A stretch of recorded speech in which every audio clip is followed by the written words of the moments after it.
Bismillahirrahmanirrahim.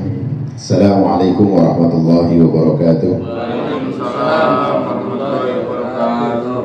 Alhamdulillah, alhamdulillah wassalatu wassalamu ala Rasulillah wa ala alihi.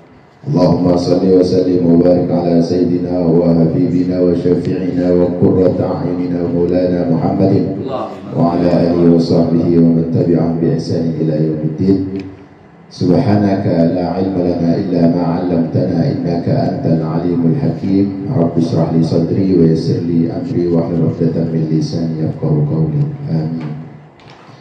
Syukur alhamdulillah, Allah masih memberikan kita kesempatan, kekuatan, iman, Islam, sampai kita dikasih rezeki untuk hadir di majelis rutinitas kita yang insya Allah mudah-mudahan majelis kita selalu diberkahi oleh Allah, dan setiap langkah kita, jerih payah kita, apa-apa yang kita keluarkan diridhoi oleh Allah dan dilipat gandakan oleh Allah Subhanahu wa taala, sampai kita besok ketemu dengan Rasulullah SAW dalam keadaan rindu, nikmat dan indah. Amin amin ya rabbal alamin. Alhamdulillahirabbil alamin. Kita berlanjut kepada makalah kita, ya, fikih al-wadih, yang membahas tentang as-sujud sahwi.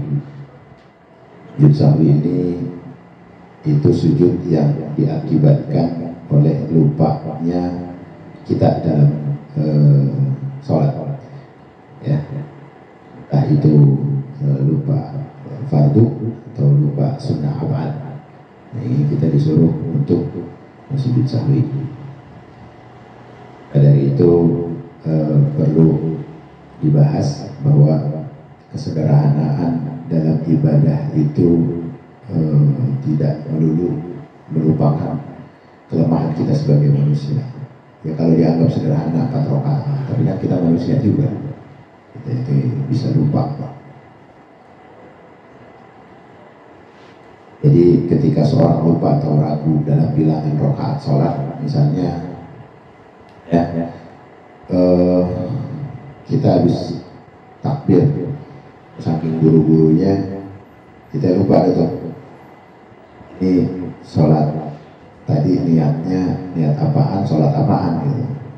Kalau keterkaitan itu dengan fardu, maka kita harus mengulangnya. Jadi kalau kita kelupaan jumlah rakaat, fardu salat itu kan harus kita perhatikan jumlah rakaatnya, niatnya. Nah, kita ulang. Kelupaan, dasar kelupaannya itu bisa membatalkan sholat, tapi ada kelupaan yang tidak membatalkan sholat. Yang kelupaan membatalkan sholat itu ya kayak kagak wudu, salah niat, itu udah batalin ya. Jangan terusin tadi perasaan sholat subuh apa sholat apa nih, pas sholat asar kita ketiduran jam mati, ya kan, di rumah mati ketiduran, waktu udah masuk waktu asar, dia kelinglung nih antara sholat zuhur apa sholat asar, dia sholat aja zuhur, waktu udah asar, padahal dia udah sholat zuhur tadi di musola, tapi karena dia lupa, dia sholat zuhur lagi misalnya, waktu udah asar, dia sholat zuhur, dia lupa tadi sholat zuhur, wah masih jam 12, ya, jam 1:30 lah, jadi dia pulang dari musola, dia ngantuk, dia tidur lagi, bangun asar, tapi jamnya belum berubah, masih waktu zuhur, karena mimpinya serap kali, dia lupa deh tuh, sama sholat zuhur di musola tadi, akhirnya dia sholat lagi sholat zuhur, apa ada azan, gitu. Dan ya udah masuk azan maghrib, tadi mau sholat apa ya? Gitu. Ini sholat niat yang bisa lupa yang membatalkan, itu harus diulang. Tapi kalau udah masuk dalam sholat, ini dilihat kondisinya. Kalau aja dia rakaat yang dia lupa maka dia harus mengikuti lupanya yang paling sedikit, ingatan yang paling sedikit gitu. Keyakinan dia harus mengikuti keyakinannya. Misalnya kayak dia sholat udah 4 rakaat tapi kok kayaknya kurang gitu. Dia yakin sih 4, dia yakin lupa. Dia yakinnya itu yakin kalau lagi lupa, yakinnya itu harus diambil yang lebih sedikit. Itu maksudnya. Jadi hanya terus fardhu min furudis shalah. Ya, kita meninggalkan fardu-fardu yang memang ada dalam sholat. Wa hukmu annahu in tadhkarahu qabla fi'li mithlu 'ada ilaihi. Jadi kalau sebelum melakukan maka harus mengulangi lagi. Kalau udah wa atammas shalah dan harus menyempurnakan sholatnya. Wa sajada sahwi, habis itu sujud sahwi. Wa idza tadhakkarahu ba'da fi'li mithlu qama mithlu maqam al-matruk la ghaba bainahuma wa atammas shalati wa sajada sahwi. Kalau kita lagi lupa dalam keadaan sholat, terus kita menyempurnakan lagi, terakhir kita udah melakukannya, maka ditutup juga dengan sujud sahwi. Hanya truka sunnah min sunanis sholat al-abad wa hukmuhu annahu la ya'udu ilaiha an tadhkura ba'da talbis bi-farali walakin yasjudu sahwi anha. Jadi kalau ada yang lupa itu sunnah hayat, kalau sunnah abad kan kayak lupa sholat ini apa? Kunut. Lupa kunut, lupa tasyahud tahiyat. Nah, ini dia harus sujud sahwi. Kalau dia lupa nggak perlu ngulang lagi, dengan sujud sahwi aja. Tapi kalau yang tadi fardu itu harus nambahin. Kalau sunnah kan beda. Sunnah hayat ini nggak pakai ngulang, ganti aja. Kalau sampai sujud sahwinya lupa juga, gimana? Ya sah. Hakikatnya sunnah. Gitu. Yang ketiga, an yatruka hay'ah min hay'atis shalah wa hukmu annahu la ya'udu ilaiha ba'da tarkiha wa la yasjudu lisahwi anha. Kalau yang ditinggalkan itu sunnah hay'ah, nah ini hukumnya enggak apa-apa, enggak usah berganti. Wa idza syakka syakhsun min 'adadi ma ata bihi min raka'atin i'tamada al-yaqin wa huwa aqallu wa atammu shalati wa sajada lisahwi. Kalau aja dia ingat rakaat yang tadi kita cerita di awal, dia ingat rakaatnya itu di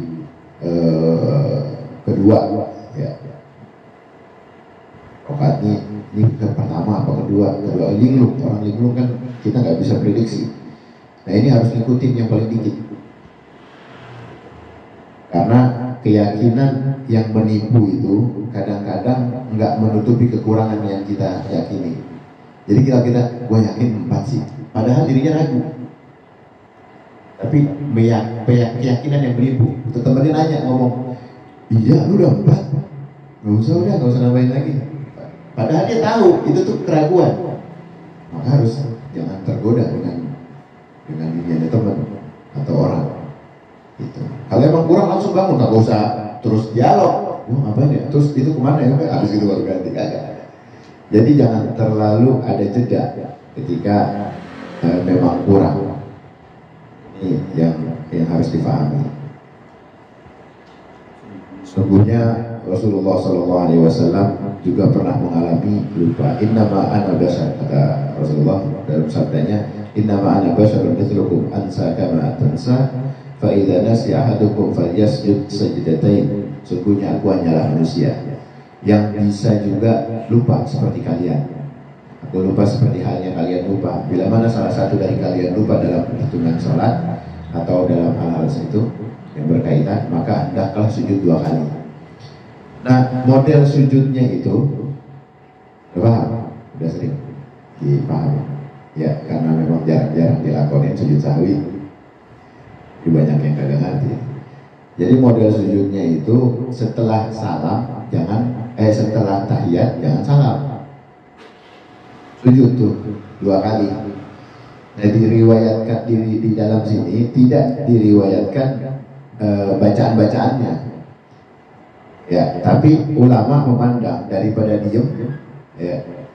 Wa idza syakka ahadukum min salati falam yadri kam salata salasan. Jadi dalam fikih Said Sabiq menjelaskan bahwa sujud sahwi dilakukan 2 kali sujud seperti sujud salat di akhir salat sebelum salam. Bagaimana sabda Nabi Sallallahu Alaihi Wasallam kepada Sa'ad Al-Khudri. Sa'id Al-Khudri sebagaimana dari dasarnya, idza syakka ahadukum, kalau lupa jikalau kalian itu bimbang dalam sholat, walam yadriku kam talatan arba'an falyatrah asyak wal yala mastaikan thumma yasjudu sajdatain qabla an yusallima fa in kana salata khamsan sama'an lahu salatu wa in kana salata ithman, yang kita baca tadi, yang kita bahas. Jadi dalam hadis ini mengatakan, jika salah seorang kalian bimbang dalam sholat dan tidak tahu sholat itu 3, 4 atau 2, maka disuruh untuk sujud sahwi ya sebelum salam. Jika ternyata sholatnya 5 rakaat, maka sujud itu menggenapkan sholatnya. Namun jika sholatnya sudah genap 4 rakaat, maka sujud sahwi itu membuat setan marah. Jadi kita kan memang tempatnya salah, lupa. Kalau kita balas dari kelemahan kita dengan sujud, yang marah setan. Udah gua kasih lupa, masih sujud aja lagi loh, gitu. Nah, dalam hadis ini ada yang dikatakan itu kemarahan setan itu ketika kita membalas kelupanya kita dengan sujud. Ya, kelemahan kita dibalas dengan kita mentadabburi bahwa kita adalah hamba yang lemah, dan kembali kelemahan kita itu kepada tasbih kepada Allah. Dan sujud yang dibaca dalam sujud sahwi ini, subhana man la yanamu wa la yashu, yang artinya maha suci Allah yang tidak pernah tidur dan tidak pernah lupa. Walaupun ada pembacaan yang dilafadzkannya ini menerangkan dengan jelas, tapi ulama fikih menyepakati doa khusus yang bisa dibaca ketika melaksanakan sujud sahwi agar tidak adanya kekosongan dalam sujud. Kan kita pernah bahas kemarin. Sampai ulama menjadikan gerakan-gerakan sujud kita jangan ada kealpaan tanpa zikir. Ketika kita bangun dari sujud, ya kan ada jarak tuh. Ya kalau laki-laki mungkin ada lama. Ini jangan berhenti dari diem. Jadi harus dengan zikir. Makanya takbirnya itu lama, panjang, Allahu Akbar. Maka dengan gerakan tanpa bacaan, walaupun Nabi kan cuma bilangnya ganti dengan 2 sujud, cuma tidak menerangkan bacaannya. Kalau aja menjalankan apa perintah Nabi, ya sah-sah aja, sesuai tekstualnya. Tapi di sini ulama karena memang ingin menjadikan fadilah dari gerakan dan diamnya kita sholat itu adalah zikir, maka diisi dengan doa. Tadi kita bacakan subhanallah la yamu wa la yasmu, supaya kita yakini apa yang menjadi kelemahan kita atau gangguan-gangguan keraguan yang terdapat dalam di jiwa kita ini membuat setan yang mengganggu itu pun murka, gitu, marah ya. Kita kan sering bikin setan marah. Alhamdulillah, ini kita fikihnya kita bahas singkat.